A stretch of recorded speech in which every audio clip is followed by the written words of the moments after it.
Hello again, everyone. This is Scott and John from the Mercenary Miniature Painter.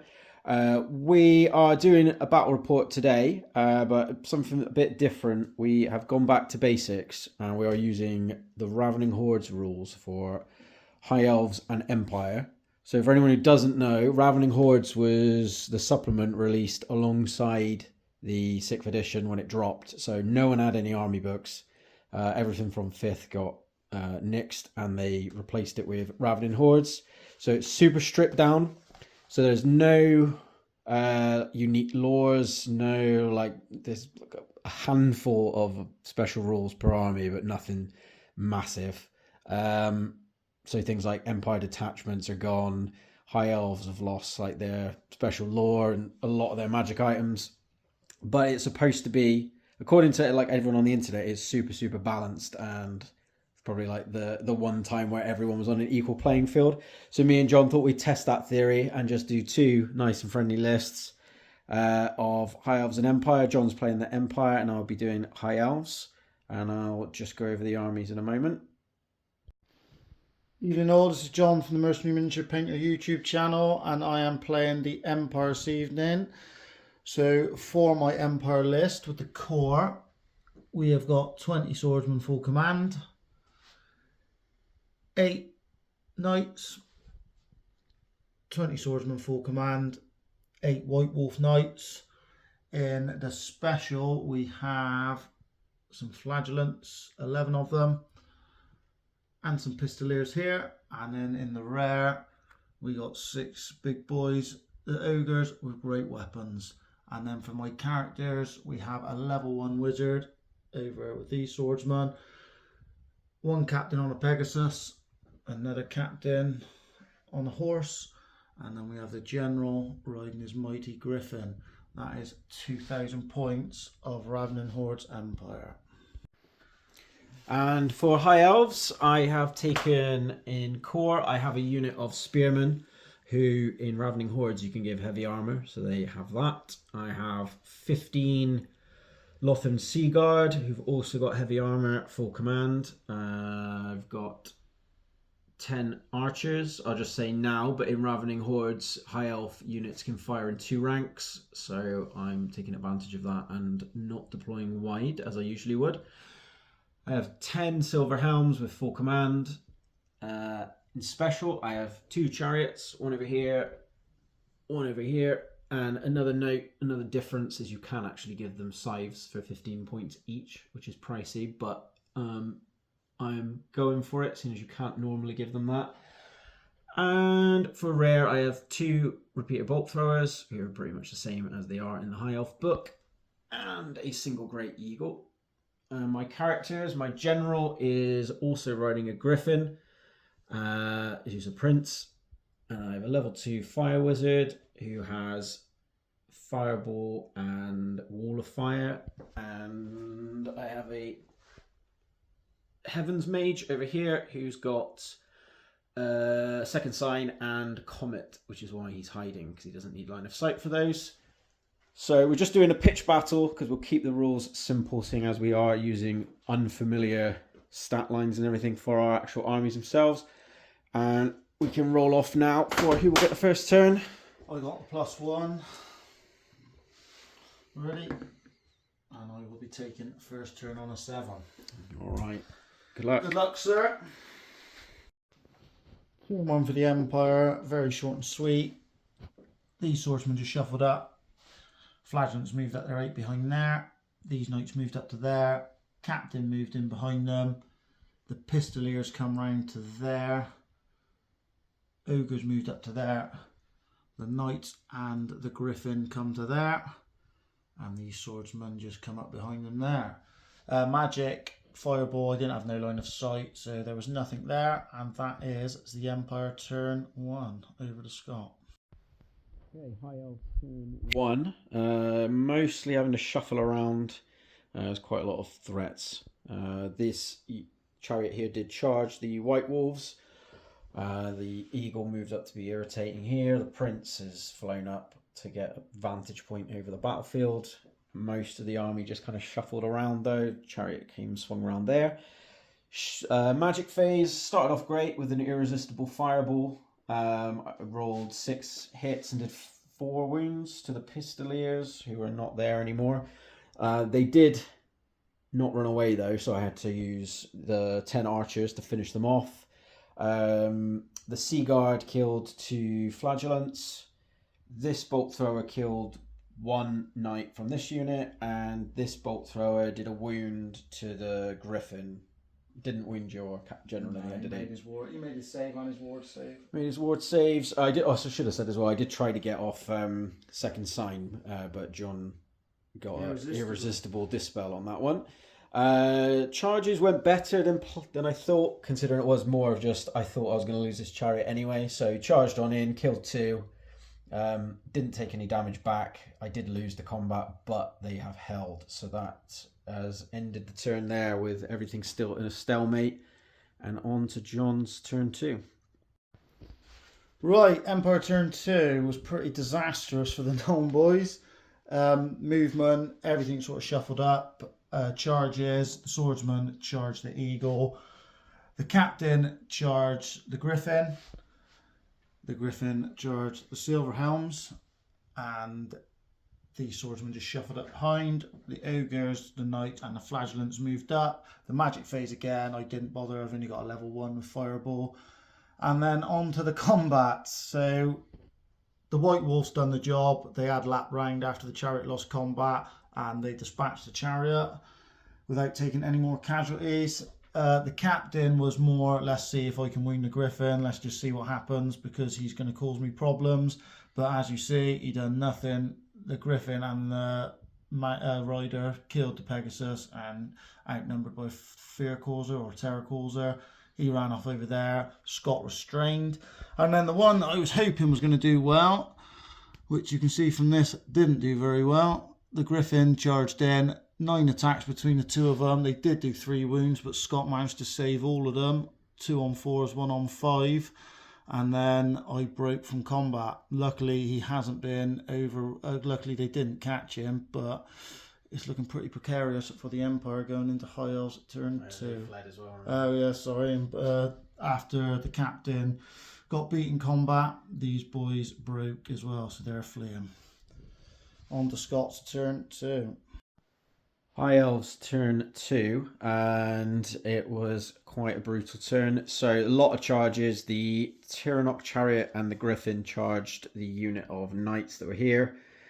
The knights charged the ogres, and that was it, I think.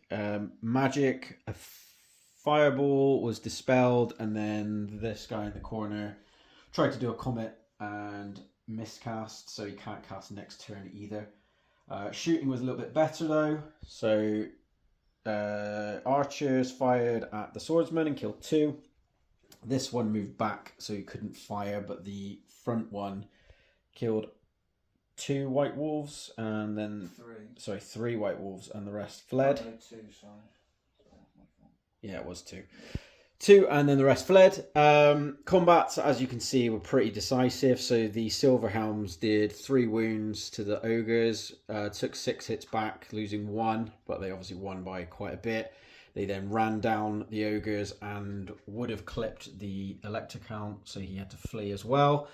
And then my Prince has got the Star Lance, so he hits automatically. So he did some nice few hits on the knights. His Griffin killed a couple.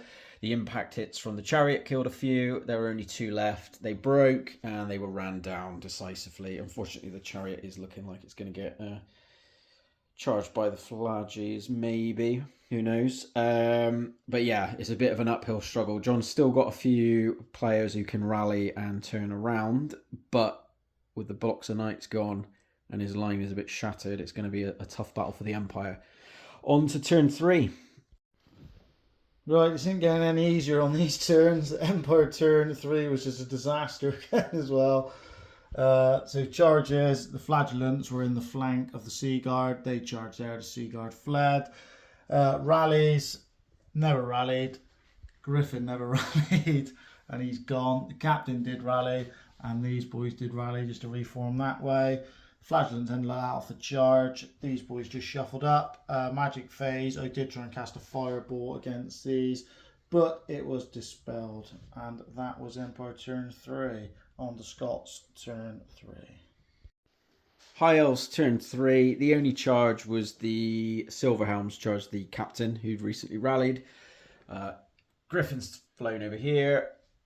Chariot spun around here. This guy did not manage to rally his unit. The bolt thrower and the chariot, though, did pass their panic checks. Eagle's flown over to be annoying, and everything else is just kind of wheeled around. Magic, I did pull out a scroll from John, but nothing actually happened. Shooting, I killed quite a lot of swordsmen. They didn't run away though, and I killed a couple of flagellants who can't run away. Combat, completely fluffed all my attacks, and then John did the same back. Lost the combat, but then I rolled horrendously low, and I've not managed to catch him, so the captain is at least keeping the Silverhelms from doing anything else for now. But yeah, it's still looking bleak. There's only really the infantry for the Empire to try and hold the line, and they're all very spread thin. So John will come into turn 4 and see what he can do.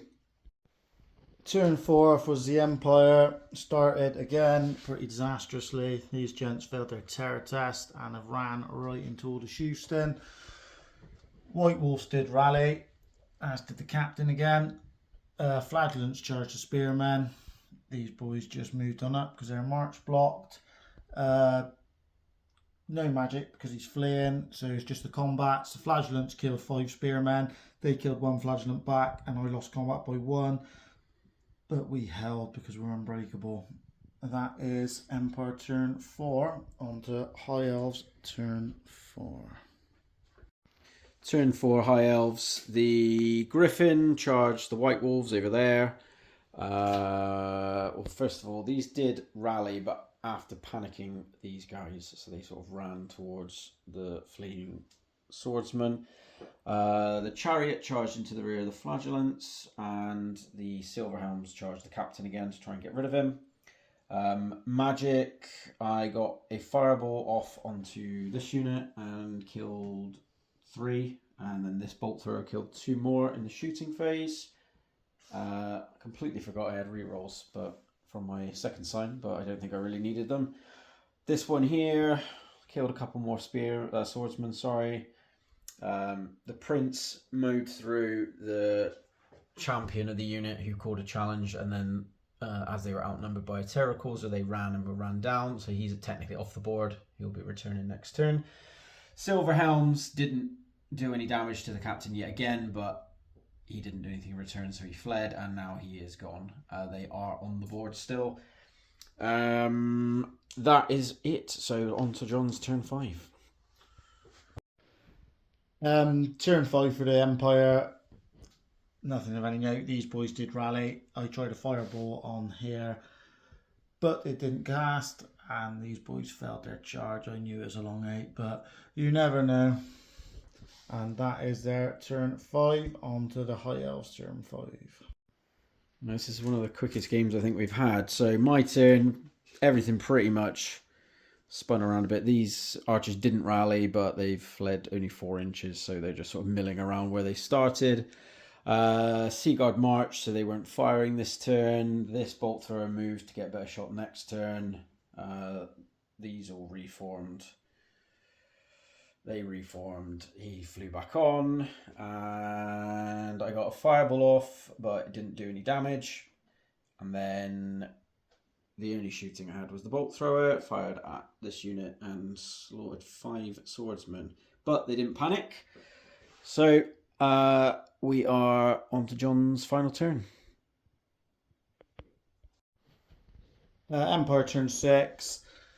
Just out of spite, so Scott can't see tabled me. The wizard hid in the woods. He's going to use his Armageddon spell at turn 6 and just wipe Scott's whole army out. So literally I will win. There was 1 charge. These boys charged in typical fashion, completely fluffed all their lines. Didn't even make Scott make a save. In return, he done 3 wounds. I saved 2 of them. Lost combat by 2 because of outnumber and a kill. And we fled. And Scott caught me. So that's that. And Scott's turn 6. You can kill my swordsman, but you'll never take my wizard. Might as well. And yeah, very quick, my last turn. Griffin just charged in. I was contemplating it could have been really horrible and just shot at the two swordsmen just to be, but no, charged them and ran them both down. But yeah, as John has pointed out, he, like a coward, has hidden his wizard just so he can pretend that I didn't table him. You never tabled me. Yeah, I think bit of I said at the start of the game, didn't I? I said this list is going to be one of those that I turn around at the end and say, yeah, never playing that again. Well, I feel like I won the psychological warfare because before the game, I was winding John up saying he usually plays really cagey, and this game he was really aggressive, and it went horribly wrong. I think he threw off quite a few big charges, and none of them paid off. Yeah, it's annoying these games like this when it's sort of over by turn 2, but it was one of those, and it was my turn 2 as well, yeah. Which is, but yeah. Could easily have gone the other way. If that Griffin charge on my knights had paid off, that would have made a huge... Well, simply, they had to pass a terror in the first place. They were close to the board edge, and then, like I said, 9 attacks, 3s and 2s and 4s and 2s, but you made some good armour saves, and my poor old Griffin broke. Well, I could have put up with that, you flanking me on this side, if I could have kept that going. Yeah. My ogres would have been safe, and then my ogres could have started trying to do something, and I would have happily lost the knights in the middle for a trade-off. Before that happened, I was thinking in my head, like, what am I going to prioritise shooting? Because I was like, there's the knights, there's the ogres, and there's the flagellants. I was like, I've got to get rid of something before you hit me.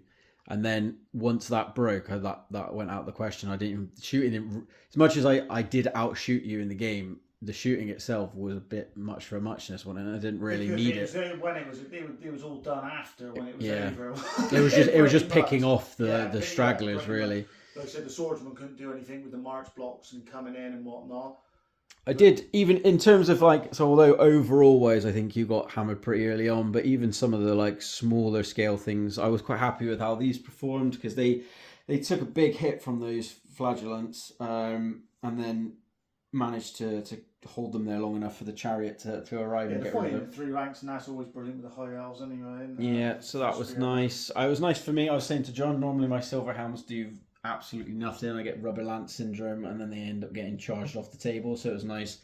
Although I did pretty much have it today. They did really well in killing the griffin and then they took 3 turns to run down a captain on foot, but it was a bit... But that was the thing, in their combat I only need to kill a couple and then you wouldn't be able to do all those wounds to the griffin, which inevitably was made him flee, but Eagle did his job, held the swordsman over here from flanking me, which was nice. This mage was he did pretty good, even with just a little fireball. He did quite a few wounds. This one not so much, but that's what you get for being a coward and hiding, reading his book in the background there. You lost the moral victory anyway because you put scythes on high elf chariots. They wouldn't be very happy if you're an elf fan for that. And I just proved that even when you can give them heavy armor, Seaguard are rubbish. But I do like the look of the unit. So they didn't do anything, but they ran away and then rallied again to pretend that they were ready to fight at the end of the battle. To die from my level 1 wizard. There we go, John. Well done, mate. One day the Empire might actually win on this channel, so one of us will have to build a better list. Yeah, they've been pretty bad, haven't they? both, I think, of all of the games, the most one-sided ones have had Empire on the losing side for both of us. All right, well, this has been the Mercenary Miniature Painter channel. Thank you very much for watching. As usual, please like and subscribe if you did enjoy the video. Comment below if you have anything to say, and otherwise we'll see you next time. Ta-da.